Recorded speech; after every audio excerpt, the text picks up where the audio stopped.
Për shka qenë personi i parë që të kam mbështet këtë rrugtim?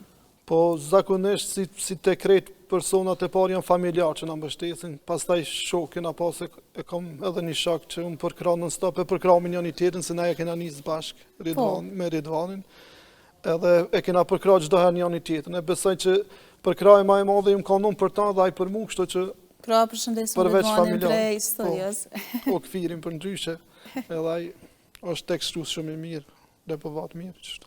Pra, e keni gjetë kështu e përmendu më para, pra shoqëria është ajo... Po, besoj që mos më pas kanë shoqëria që ashtu s'kish me mujt me vazhdu, se ka sfida të ndryshme gjatë rrugës, për shembull, si çdo i ri edhe problemet financiare kanë ndiku, që mos me mujt me ingjizu një këngë, apo me bo një spot, amo me shoqëri kena bo, për shembull, kena hap studio shumë të ri, na kanë klas 10, kur e kena hap një studio, kena ingjizu që ato jena bo, ki 30 veta të natën, të repovate, edhe që ato ketë kanë ndiku që me dasht hala ma shumë këtë muzikë. Po dhe ka që i ri nga klasa 10? Po. Ka pas raste për shembull, kum hi në dhomë teme gjatë të ditës, kum bo bita, kum shkru teksta, kur kum dalë në bramja, se kum pas shumë pasion. Pra, gjithmonë, jo nuk pasni ndërsa ditë pushime, mundemi me Jo, thonë. kjo është punë që s'ka pushim, se vjen inspirimi që atë s'mon, ma përdin pa shkru diçka, pa bo ndaj bit paktën, me ndëgju. Që nga klasa 10, pra e keni fillu. Që ka qenë pjesa ma e vështirë e rrugtimit? Mendoj që pjesa ma e vështirë e rrugtimit ka qenë fillimi, për shkak që s'kena njoft njerës ku me ingjizu ose çka me bo. Pastaj çdo herë tu i kuptu dosane, tu ecë përpara dhe me tekste kena avancu, domethënë se janë do taktika që mëson njëri me kalimin e kohës, loja me fjalë që është për shembull në hip hop. Edhe fillimi pastaj më ndryshe. Pra, do të me pas një fjallor, goxha, mund të thonë për pasur me fjalli. Do të me lexu non stop gati për me prunaj fjallë të re, naj diçka të re, për më kon pak ma interesant. Dhe me njoft shoqërinë, pra, do të me kon goxha observues si person. Po, normal që po edhe janë dikon shumë. A ke mendu ndonjëherë, ndoshta a ke pas ndonjë kohë ku je demotivu, apo ke mendu me pauzu me muzikë?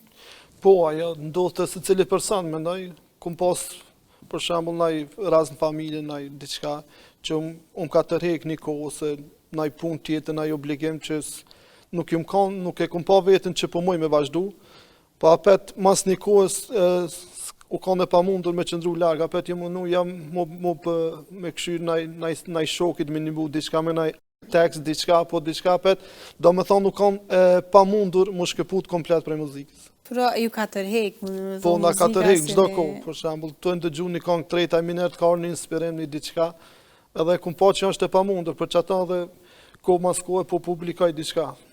Sa më përbush veten se plot ka më thonë ai din shokët kështu të as nuk ka që fiton shumë ose diçka që bën pse pe bën, apo din. Ama jo thjesht kush se ka provu se kupton, apo din, ama thjesht un përmbush, jo për kujt tjetër përveç se un përmbush. Pra, është goxha një çështje edhe shpirtërore. Shpirtërore, po ma shumë mendoj që janë shpirtërore, se të përmbush dyqysh. Dishta më fokusu të pjesa, ndoshta që çdo këngë do të me qenë unike. Se shënë jo kështë pjesë? Po, pa tjetër, çdo këngë me dhonat mesazhin e vet, atë energjinë e vet, për që ato edhe mundomi, se për shembull ingjizon 20 këngë ti dush me këshy cilat janë pak ma ndryshme që mos me qenë këtë njajta kur ti publikojsh apo diçka.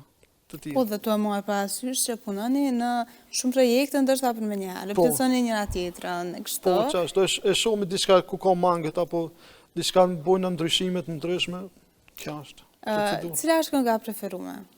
Ndërsa që ka një vend në zemër? Vallaj, gjitha më pëlqenë, s'di se pas në menu as njerë këta, po gjitha më pëlqenë. Menaj që për këngën që e ku mba një tashti të fundi që shto të shkurë, më kanë shkru shumë. Edhe më kalon për shtypje se më kanë shkru njerës që se kum pri që më shkrujnë edhe më kanë dhonë komplimente vazhda, vedin kështu, e kum pa që najsa, vedin, mirë. Po, edhe sidomos edhe komplimentet, po edhe kritikat janë ato të rëndësishme, ndoshta në çdo profesion, ku dojna mu avancu, sepse na përmirësojnë. Po, normal, zakonisht kur bisedojnë edhe me shok kështu ka dhe kritikat cilat janë normal pozitive dhe i pres mirë, se si cili ka të mendimin e vetë personal edhe do të mja respektu. Përfshirja në treg, sa është e vështirë? Sepse kemi shumë reper, kemi shumë një floks kështu. Po, mendoj që është në këtë kohë shumë e vështirë, përfshirja në treg. Ti varet tash njeri qysh e bën planifikimin e këtë, po vështirë është, me të vërtetë vështirë. Po, sepse ka shumë repera, kemi ndoshta edhe shumë të ri që ka shumë repera, ka menaxhmente të ndryshme cilët edhe ndikojnë tani në industri, për shembull, bojnë bllokime të ndryshme apo çfarë të di. Cilat mund me qenë ato bllokime, cilat janë ato sfidat, ndoshta me gjithë to mbrapa kongës, pra që... Për shembull, një artist i ri bën një këngë diçka, ai ndoshta het shumë mirë, ama ai nuk blen vjusa, nuk e transmetojnë në televizion, kështu edhe ai për një moment i krijohet një zhgënjim, sepse mendon që tjerë po dhezin shumë kjo, në fakt ata shumica dhe i blen klikimet këtë dhe është një farë famë fake, si me thonë. E që aty është problemi të na që... Po, mundet mu demotivu? Po, normal. Ndikon ajo shumë, sidomos të artistat e risë, dhe tashtë, këtë që shke se kom problem, unë e bëj atemen, e bëj për qef, se kom problem, as që amenojnë tjetës. Po, pra, por jo për shambull moshën e tyre... Ka raste që edhe i bullizojnë artistat e ri, për shambull tashtë me TikTok, me këto senet, ja merr një pjesë shkurtë e qëtë edhe bëtaj viral për në mënyrën e keqe, po menoj. Por kemi edhe dhënë pozitive të rrjeteve sociale. Po, patjetër që po, secila e ka dhënën pozitive, po edhe ato ndikojnë shumë, për shembull dikush me një freestyle shkurt po mund me dhëz tash me ecë përpara, dhe ajo është shumë e mirë. Sidomos TikTok është një aplikacion që na jep hapësirë, pra janë video të shkurta që me të vërtetë çdo grup mosh pra tashmë përdor dhe algoritmi është goxha i shpejtë dhe kap shumë njerëz. Po, ka ndikim TikToku, sidomos kohëve të vitet e fundit ka ndikim shumë të madh. Mund të më thonë që nga pandemia ka qenë... Po, nga pandemia kanë fillu, veç edhe i bën shumë njerëz të njohur kanë dalë përveç muzikës, ka edhe influencera të gjithë për përdorin për të mirë tash. Po, kanë arrit. Mediat gjithmonë, sepse edhe mu tash më kujtohet një fjalë në profesorit ta media është pushteti 4, pra gjithmonë mediat e tregojnë realitetin, tregojnë shfaqjen e pasqyrë shoqërisë dhe është mirë që më pas kujdes edhe mënyrën se si po shfaqemi në media, në rrjetet sociale, tashmë kanë ndruar edhe se si po perceptohen pra mediat. Po, se edhe gjeneratat e reja kanë një mentalitet ke ndryshe, për shembull pi të kaluar, tash duhet me ditë edhe ç'është me përdor ose për diçka të keqe mundesh më bëj apetën shumë viral, për diçka të mirë mundesh më bëj viral, tash varet njëri që shfrytëzon edhe ç'është e pritin publikun.